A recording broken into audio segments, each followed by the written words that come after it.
everyone, Binati Sheth here, and today I thought, as part of the Shark Week Instagram LinkedIn series that I've begun, uh, I should talk about some very weird menstruation practices. I mean, they sound weird.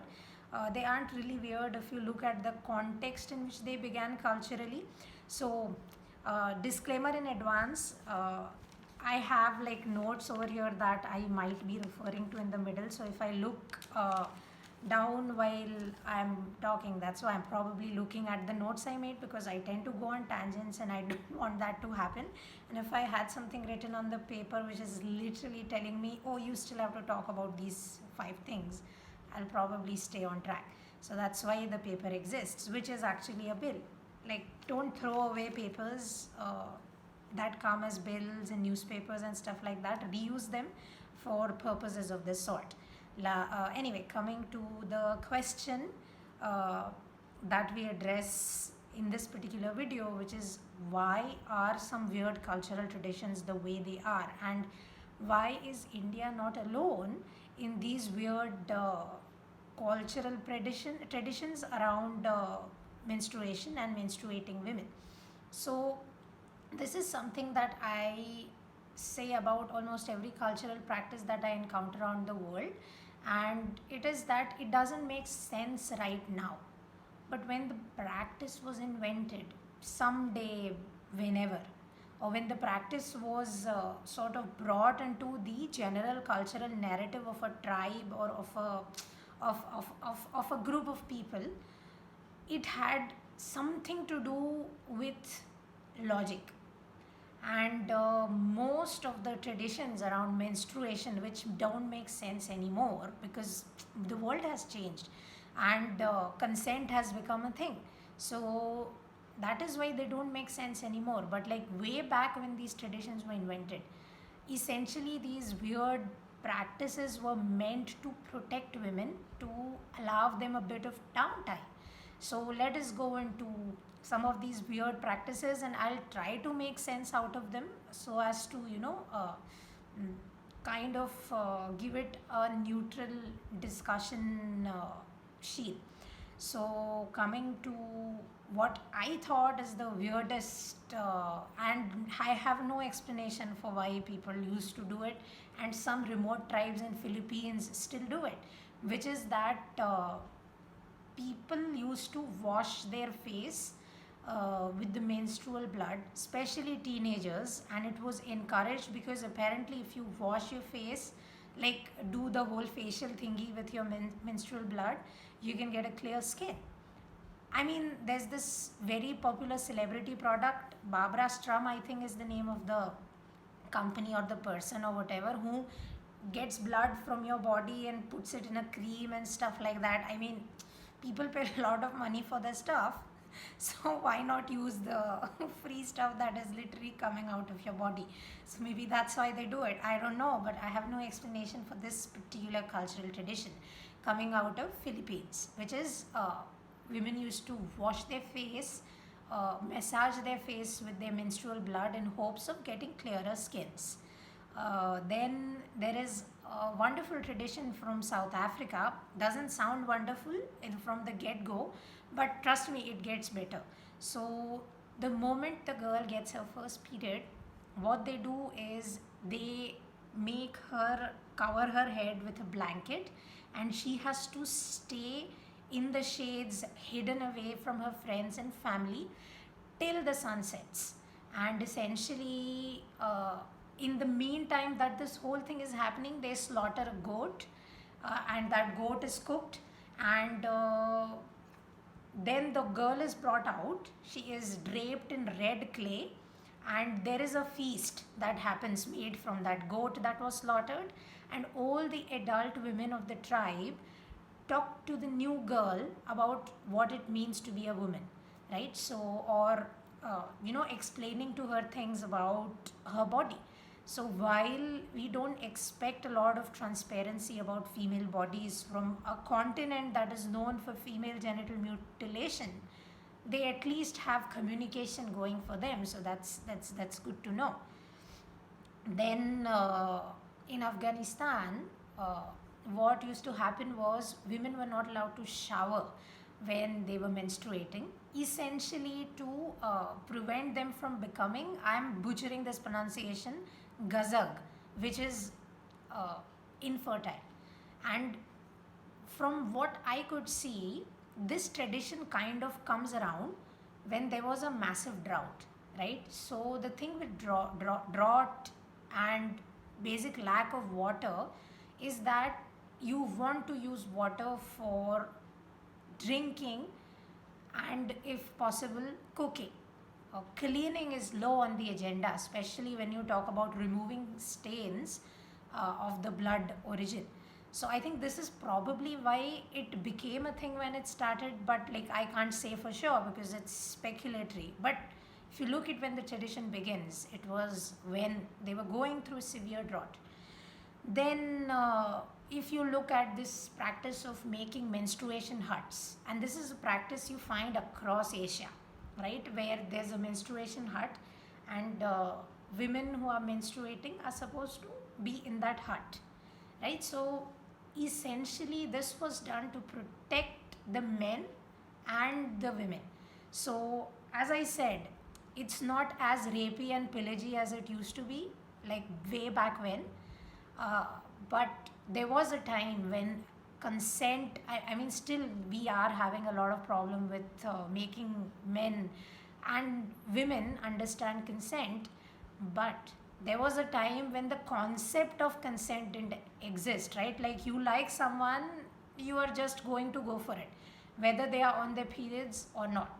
So menstruation huts were supposed to be the safe place where women could menstruate, even married women could menstruate in peace, because not everyone wants to be touched, when they are menstruating.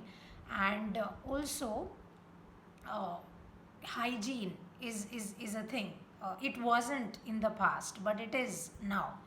Now, uh, if in case these huts didn't exist and the man and the woman sleep together, it would be very unhygienic for both of them, and both of them could develop some kind of a genital infection, some kind of a UTI as a result of it, which could be avoided if they could just communicate. But as I said, that wasn't a thing back in the past. It is now, and kudos to all the men and the women in the world for making it a thing. But yeah, that's why menstruation huts used to exist. But if you look around, they are mostly gone, right? Except for some very select cultures and some very select ultra hyper religious people, we don't see menstruation huts anymore out of the extremely rural setting. Then there's this thing in India where women are not allowed to leave their hair open when they are menstruating, or we are discouraged from walking on char rasta or crossroads. And the logic behind that, the thing they used to scare us is, if you have your hair open, or if you walk through the crossroads, some kind of a spirit or a Dayan or a Chudel will come and kind of chill in your hair and then come into your body and take control. And it sounds ridiculous, I know, but from what I could see, if again look at history is wonderful, in the sense that not history from school textbooks, but actually like history that is written as a record, not as some author's opinion, the actual history. Look at that. And what I found was these legends and these myths, they begin around the time when women used to get kidnapped from these crossroads. Kidnapped as in some Bedouin tribes. This tradition actually starts from Rajasthan, the Rajasthan area of the now known as Rajasthan area of India.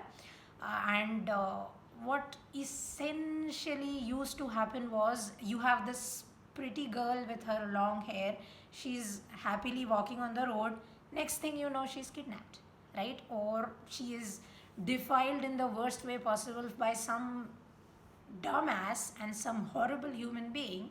And the explanation given was it's the devil who did it, not some human being with malicious intent. So that is why women, even today, like if you have some really elderly members in the society in living with you at some point in time, and they find out you're on their periods, they'll make some weird statements like this: "Arey, don't leave your hair open," or "don't go out," right? And the "don't go out" thing was essentially about some again, see, Rajasthan, a very hot place, and while you don't lose blood when you're menstruating, you do tend to have a sort of weakness around your body when you compare it to all the other days of the month. So I think that was another thing why women were not encouraged to go out and just chill in their houses, essentially away from the rest of the family, away from the drama, and be in peace, because nobody had cell phones and books and stuff like that back then. uh, they just had each other, essentially. And coming to something else from India, we have this thing around impurity, right? And I genuinely don't know uh, why this narrative has become popular, because if you look at the historical records, and I'm taking a tangent here, I know, but check out the National Digital Library of India. They have most of our scriptures there as is, and some of them have been translated into at least Hindi. So if you can read Hindi, you can get the word straight from the horse's mouth. And if you look at these traditions surrounding menstruation, about being impure, about not making food, not touching the temples and stuff like this, you will find similar parallels in Shinto Buddhism, which is a thing that exists in Japan, right? So Japan doesn't have what our version of Buddhism. They have Shinto Buddhism, where they combined their Shinto religion with the philosophies of Buddha, and came up with their own unique blend of religion. But yeah, these are two parallels you will see in what is the Indian subcontinent, not just India, and way across to to Japan, right? And what I found fascinating about this was, if you look at where these traditions came from, it came from a place of well-being, in the sense that they didn't want the women to be stressed out. They didn't want their husbands and uh, their paramours to kind of stress women out more than they already were. They didn't want women to cook the food, because they just wanted them to have rest. And then somewhere along time, some very ridiculous idiots, I'll call them idiots because that's what they are idiots. They took these beautiful traditions and assigned these words like purity and impurity to it, which I think is mostly to do with the fact that these documents were not translated properly, in the sense that knowledge was passed down by words and not by reading, right? So you have one crazy uncle on WhatsApp, right, who sends, or auntie or whatever, who sends this ridiculous shit to you on WhatsApp. Imagine this person being your teacher, right? You're bound to pick up some of this crazy nonsense. So essentially that's what happened. And now what was supposed to be a very novel initiative which allowed women to menstruate in peace, it has now become this whole thing where women don't have the choice anymore. If they don't want to menstruate in peace, and if they want to go to a temple, if they want to go and touch food, at mostly these problems come when you are dealing with elderly people. So if they want to touch food when elderly people are around, people freak out, essentially, like, you are being disrespectful, or is this why we educated you, blah blah blah blah blah. But the origins of the tradition was to safeguard women, to allow them some kind of peace in their life, because back then, from cultivating crop to making the flour by stone grinding, to actually cooking the food, to collecting the firewood, to cooking, to cleaning, to taking care of the children, all of it was done by women, right? And this isn't a sexist narrative, this is just how things used to be. And coming to a positive tradition that comes from, maybe I'm mispronouncing it, the Balls of Bengal. So this is a religion, sub-religion of Hinduism and Islam in India, where they have taken bits of Hinduism, bits of Islam, and made like the perfect thing that works for their tribe. And what they do is they make a type of formulation where menstrual blood is, and I will be referring to my paper because I don't want to make a mistake here. Menstrual blood is mixed with cow's milk, coconut milk, camphor, palm juice, and sugar, and it is offered to all the people sitting there. So some people are invited and this drink is offered to them, and people willingly drink this. I don't know about the hygiene point or situation about this drink, and I won't comment on that because the French eat like cow's blood mixed with chocolate, and that is supposed to be haute cuisine, so why not this? That's my take on it, of course. But they used to, probably still do. I don't know any balls. I couldn't find any I could ask that question to personally, but most of them used to drink it for all sorts of positive things: improving concentration, improving fertility, improving knowledge, improving vision, all the improving positive stuff. Drink that drink, and to the best of scriptures and little kernels of opinions that I found on the internet about this, essentially it was to kind of pay homage to the leading deities that you find around West Bengal. So if you look at uh, all the gods and goddesses that kind of emerge from that region, they are draped in sindoor, or that very very red powder, and we use the red powder now, but if you look at the actual rituals, it used to involve blood, actual blood, right? Like not something not menstrual blood, like actual blood. So to people in that region, culturally speaking, bathing someone or something, or ingesting something related to blood, was extremely holy. So yeah, that's it. These are some weird traditions and explanations around that I could offer around menstruation that I found. And the reason why I talked about menstruation is, as you guys know, there's a book we've written called Shark Week. There's also a podcast called the Shark Week Pod, which you can check out. So get our book, uh, go listen to our pod, and stop judging history with the morality of the present. Get a book. Thank you so much. I go now.